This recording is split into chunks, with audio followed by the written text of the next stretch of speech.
For more now, we bring in our legal team. Nancy Grace is the host of Nancy Grace on HLN, along with Dan Abrams, our GMA legal analyst. Nancy, I want to start with you. This prosecutor tearing into this expert witness, Richard Samuels, conceding a lot of points. Quite simply, how big a blow was this to the defense?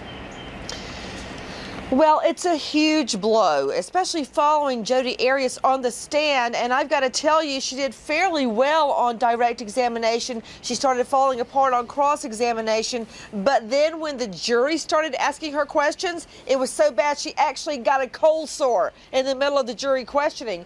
This testimony by the expert, Dr. Dick Samuels, was supposed to tie all that together and make sense of it. Instead, he was carved up like a Thanksgiving turkey and made out to be either a liar or incompetent. Yeah, this didn't go well. There's no question. Yeah, for the defense. It went really bad. Yes, it did not go well. But, you know, the question is, did they really need this kind of witness? Yeah. Meaning, this is a very tough defense to get a scientific explanation for, right? So I think the defense might have been better off by just having Jodi Arias' testimony out there. I don't agree with Nancy that it was quite as bad in terms of the falling apart by Jodi Arias, because look, her basic account is the tough part for her. I think her performance. Did you see that cold sore? I'm not certain what the relevance of the cold sore is. You've mentioned it now twice, but stress from jury questioning. I guess. Dan, come on, you've got a doctor, right? How often has your urologist sent you greeting cards? I mean, this doctor on the stand is sending her greeting cards, sending her books as presents, and it came out almost at the very beginning that he was reprimanded and fined professionally in New Jersey for bartering his services for dental work. Yeah. Look, the reality is that if Jodi Arias had testified and they had just left it out there, and maybe a juror or two bonded with her in some way, that would be a huge win for the defense.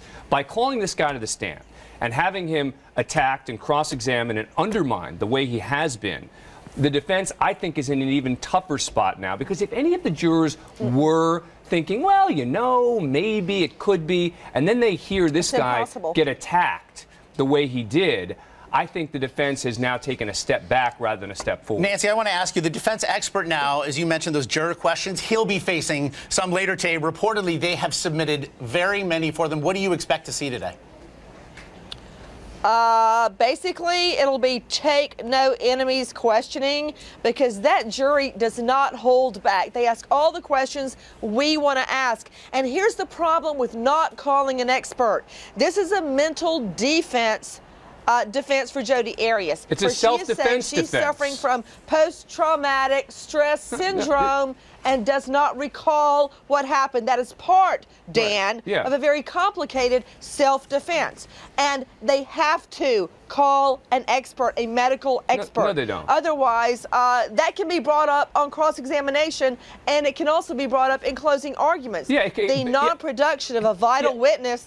I'm sorry, I'm having a problem hearing. I keep hearing Dan in my ear. Yeah, I know, because every once in a while the corrections are necessary. So that's what you're hearing in your ear. It's like someone saying to you, "Hey, Nancy, you got that one wrong," and then you say, "Okay." Watching the trial all day would probably help.